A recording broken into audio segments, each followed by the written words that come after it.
God can use your enemies to fulfill his plan, but that doesn't mean that they escape his justice.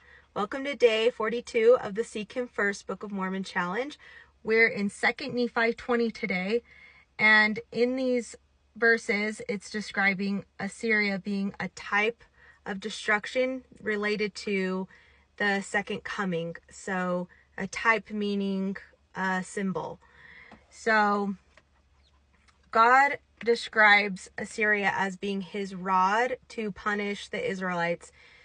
And as the Assyrian king is taking out nations, he's boastful of thinking that it was his power alone that made him successful.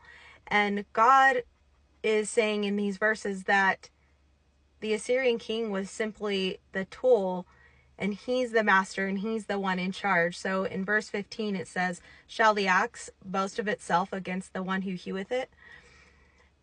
And shall the saw magnify itself against the one who shaketh it?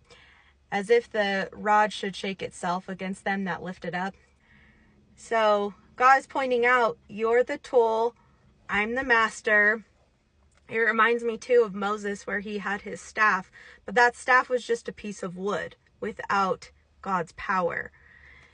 So the king is boastful and prideful in thinking that it's his strength alone that is making him successful, and God does end up humbling the Assyrian nation. So they were camping out in Jerusalem before they attacked the Israelites, and God put a plague over that people, and 185,000 men died from this plague.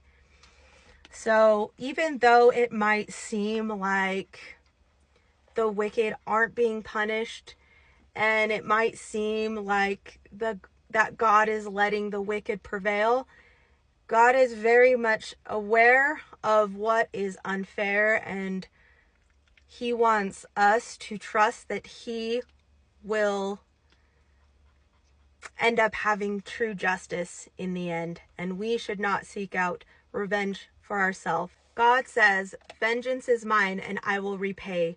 So let us trust that God is in charge and he will get justice for us.